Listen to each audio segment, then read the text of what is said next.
So, chapter number 70. कौन बोला? प्रणाम बाबा जी. बोलिए. The wives of Krishna, they didn't know who the other wives are married to. How did Krishna harmonize that? Like Satyabhama didn't know that they're all married to Krishna. What? I didn't get the question. Satyabhama did not know what? If the wives didn't know that they're all married to Krishna, how did Krishna harmonize that they're all married to the same person? Harmonize means what? I mean, they knew that they are married. Then To the same person, same Krishna. Satyabhama didn't know that Rukmini was married to Krishna. They knew. They also met with each other. It's not that they were living on some isolated island. They will meet, they will talk, they will share their notes. Why you think that they did not know? Because Krishna is only seen in their palace. So they think that Krishna only lives with them and not with the other wives. So the thing that I am fortunate. They are so much absorbed in their love with Krishna that they are not so much thinking what is happening with others. There is no time. Bhakti is a little difficult to grasp. It brings complete absorption. Love, like when you fall in love with somebody very intensely. In material world also sometimes if it happens to some people, then you are not concerned about others so much. So they were absorbed in their service to him, and this love is not for one's own sake, it is for him, to please him. So then they are thinking, and they may also sometimes see that maybe he is going sometime. But generally they thought that he is with me, so they are happy. But at least these 16,000, they all got married, they were together, they were in the prison of Bhaumasura, all of them. And all other wives, they got married one by one. First Rukmani got married, then he married Satyabhama, so Rukmani obviously knows that now he is getting married. Maybe she joined in the marriage party, dancing. These days in India, marriage party goes, the ladies also go and they dance. Previously it was not allowed. But maybe Krishna's time he was more advanced. No, they knew. Braj Kishori. Babaji, I was wondering if we know where Nārada lives. I always was under the impression that he just travels through all different universes. But what got me thinking is this Artha Kama Dharmishu, the blessing that he got from Krishna, which means if he got things for Artha Kama, for prosperity and other things, does he have No, this was, I think you got it wrong. This Dharmartha Kama is not about Nārada, it is about Krishna. It is Krishna who was devoted to the principles of Dharma, Artha and Kama and practicing them, not Nārada. Nārada only witnessed them, how he was practicing. Nārada was not blessed to engage in Dharma, Artha, Kama. Nārada is a bhakta. And does he have any residence? Yeah, he is supposed to have some ashram somewhere. Maybe somewhere in the Mount Meru, Himalaya. Because when Indra, he was taking Hiranyakashipu's wife, Prahlad's mother, and she was pregnant. Then Nārada released her from Indra because Indra wanted to kill her, that she is going to give birth to another demon. So Nārada says no, and then Nārada took her to his ashram. That's where he instructed Prahlad. So he has his ashram, but it is not mentioned where he has it. Some another loka.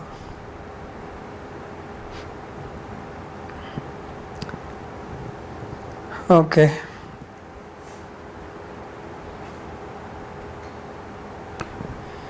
I had one question.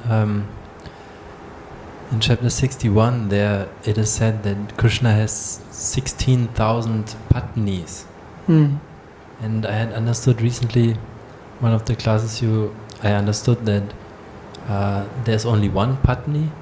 That's the wife that participates in the yajna, and then all other. But Krishna is doing wives. yajna with everybody. You saw that. So they're all patni. That's true, yeah. Okay. We saw that. Yes. So patyurno yajna sanyoge. That is the sutra of Panini.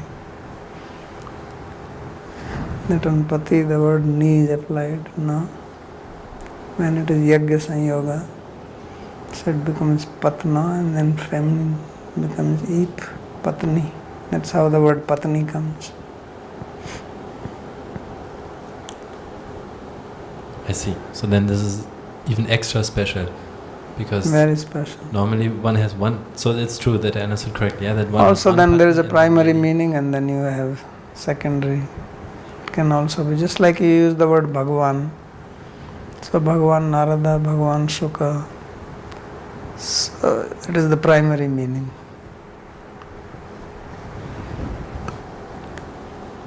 But in case of Krishna, it is primary. So Sri Shuka uvacha. अथोष श्रिय उपवृत्तायां कुक्कुटान् कूजतो शपन् गृहीत कंठ्य पतिभिर्माधव्यो विरहातुरा. So Sri Sukdev is continuing to describe Krishna's daily activity, especially the morning activity. So he says, when it was time for the sun to rise, the dawn, Ushasi upavrittayam. Ushasi, Usha means the dawn, morning before sunrise. Then the hen, the roosters, they start making that kukuduku sound. You heard that? So they are making, this is their habit. They may wake up everybody in the morning. So the wives of Krishna, they will curse them because Grihit Kanthya, they are being embraced by Krishna in their neck, and now they become disturbed that it is time for separation. So Madhavyo Patir Bhir Madhavyo Virhatura Kujato Asapan. So when these roosters will make their sound early morning, which is time to get up. In the olden days, in the villages where there was no watch, nobody had watch. So people will hear that sound and they will say it is time to get up now. This was like a morning clock alarm. These roosters acted as the morning alarm for people to get up. That means it's the Brahma Muhurta time. So people usually will wake up at that time.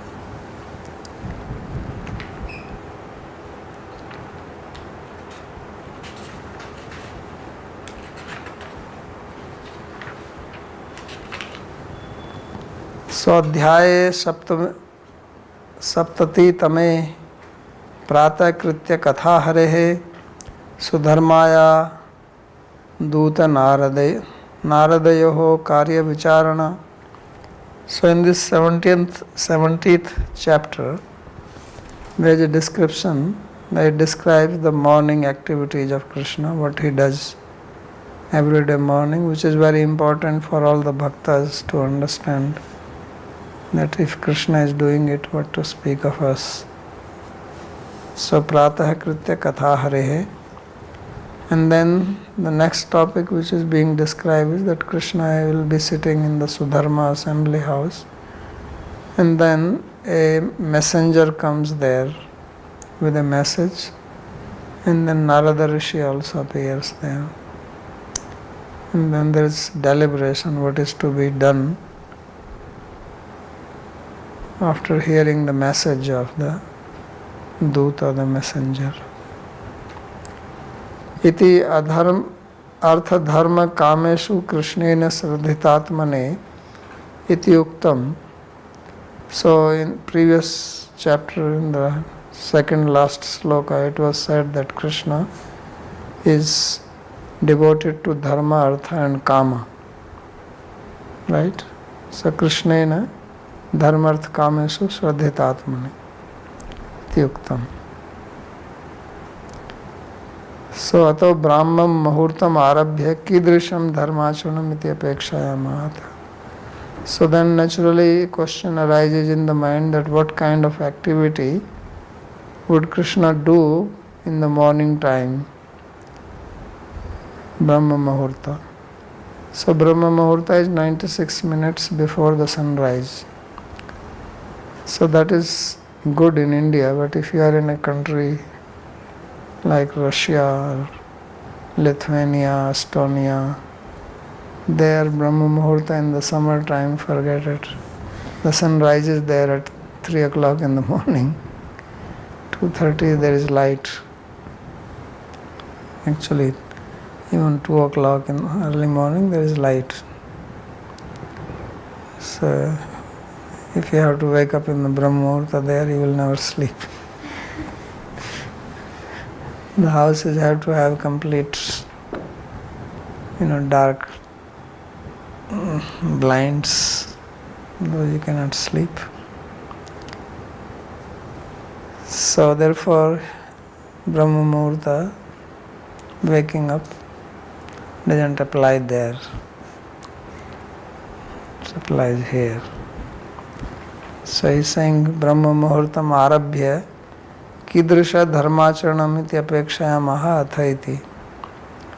So upavritta, ushashi upavritta, upadhikyena vrittayam jatayam satyam. So means the dawn has come. Patibhiriti prakasha bahulyat bahutvam. Now there is interesting thing here, the word patibhi is in plural. Right? Patibhi is Tritiya Vibhakti, Bahuvachan, third plural. So Krishna is only one, how is plural being used for him? Husbands, the wives whose neck was embraced by husbands. So why there is plural here? So he says because he was plural. He was one, but he was having many prakashas. So that's why plural. So Virhatura.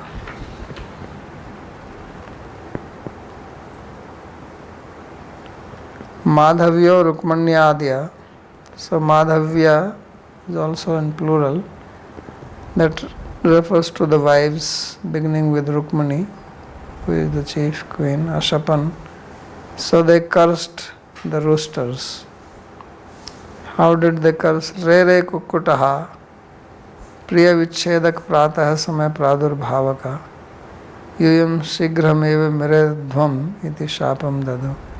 He says, O hens, you are causing us to be separated from our beloved. You may die immediately. So no wonder the roosters get killed all over the world.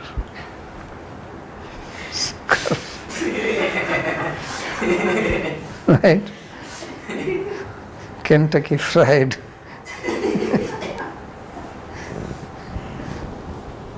So this is maybe the curse coming from there.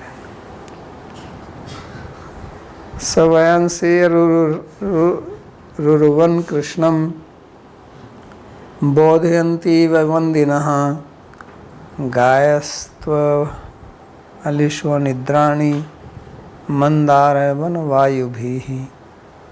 So further description that Vayamsi Aruruvan. So Vayamsi is for the bird. So the birds, they were chirping early morning as if they are trying to wake up Krishna. They are acting like the court bards who sing praises to wake up the king in the morning. So the birds are acting like that by their chirping. And Gayatsu Alishu Anidrani. And then the Brahmaras, the bees, they are also humming around early morning, not sleeping. Mandaravan Vayubhi. Because the nice fragrant breeze from the Parijata flowers is coming, and the bees are also humming, the birds are chirping, awakening him.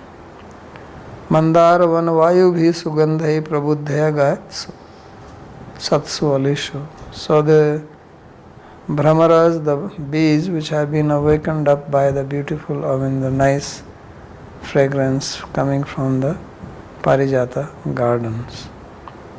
And Tadgan Shabdena Nidrani Vayamsi. And because of the humming of the bees, the birds have also woken up, and then they are chirping. Kidrishani Vandina Eva Krishnam Bodhyanti. And then these birds, they are like the court poets or bards which are as if trying to sing praises to wake up Krishna.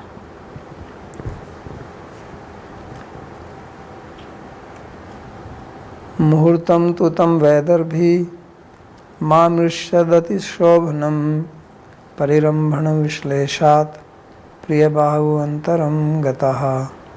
So that particular muhurta was not very much appreciated by Vedarbhi, that is Rukmani, because this is the time for her to be separated from Krishna's arms, Priyabahu Antaram Gata.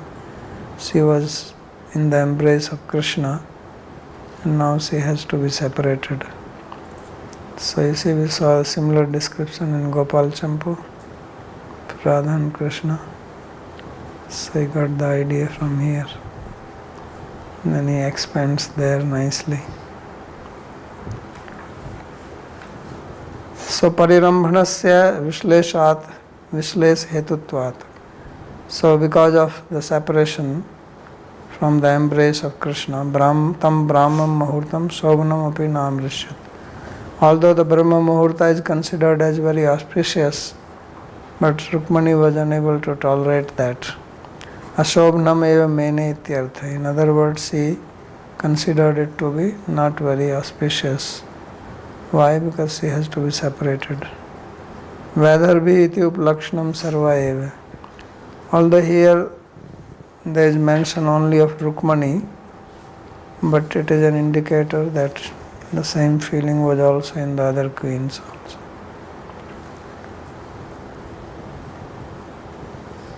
Brahmo muhurtam utthaya variyupsparsha madhavaha dadhyau prasanna karana atmanam tam saha param.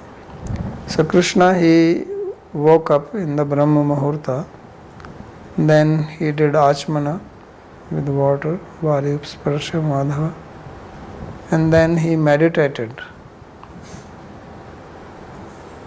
with happy mind, prasanna karana. And on whom was he meditating? He meditated on the person on whom everybody meditates. So therefore he meditated on himself.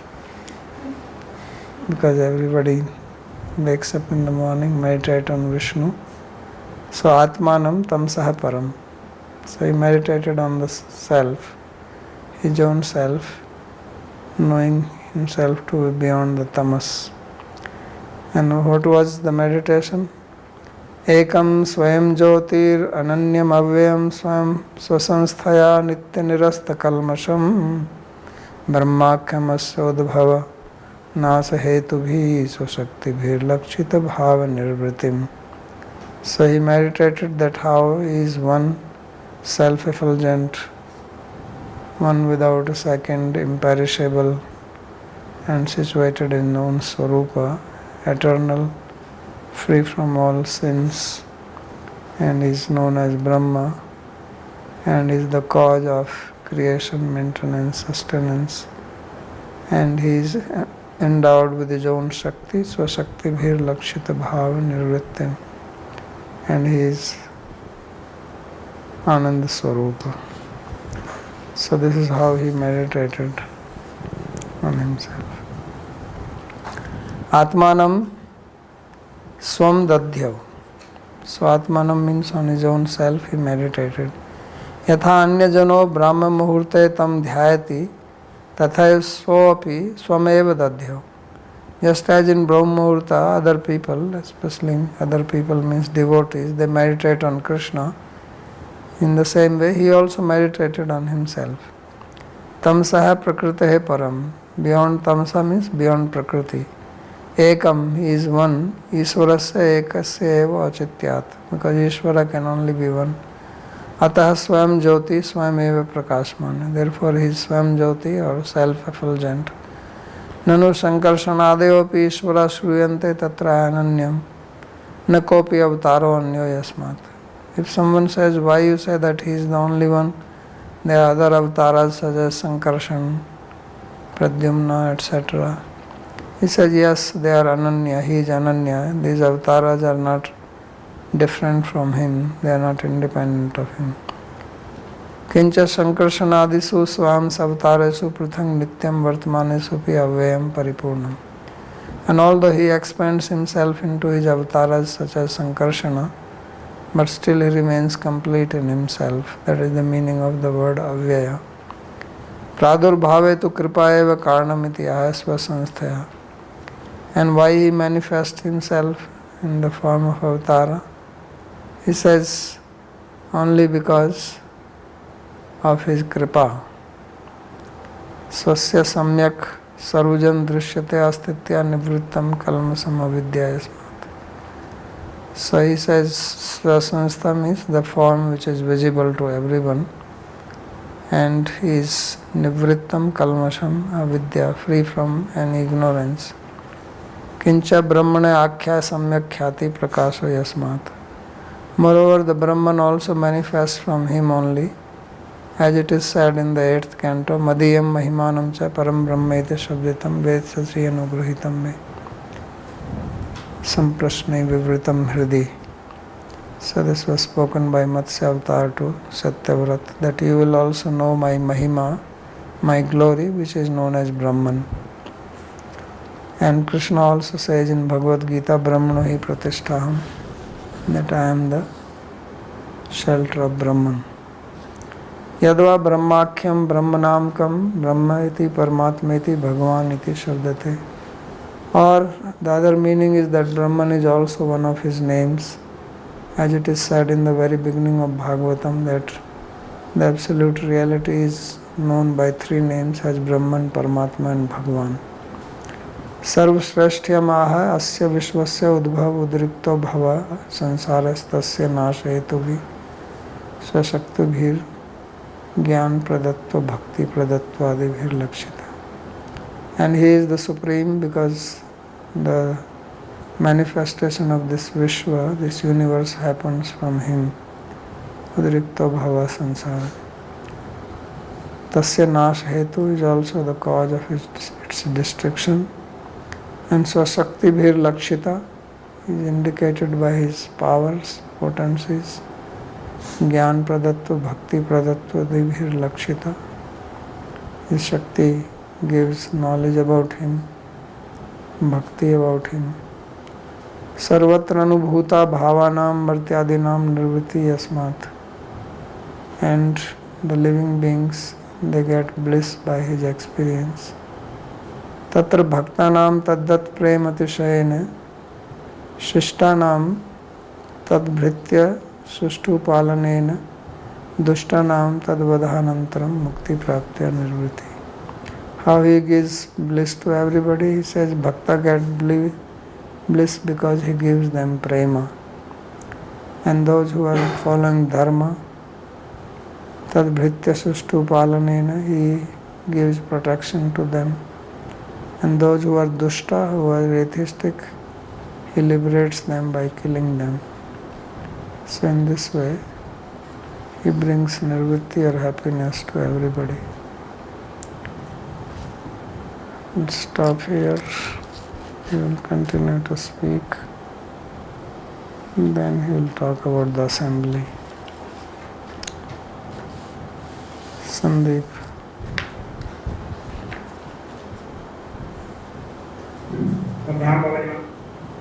So, in Guru Upasana, also one meditates on oneself.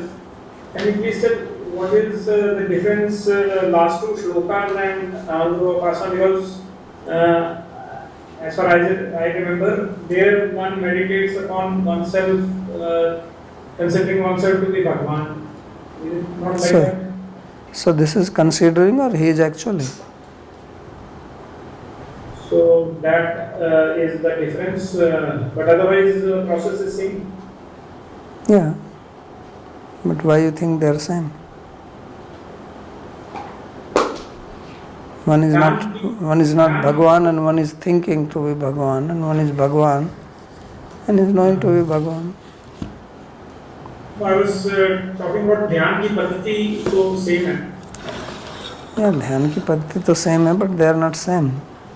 If you eat poison or you eat gulab jamun, the paddhati is same.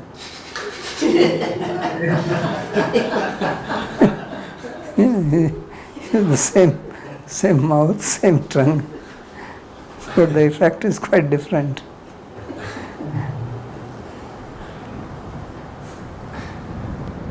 Okay.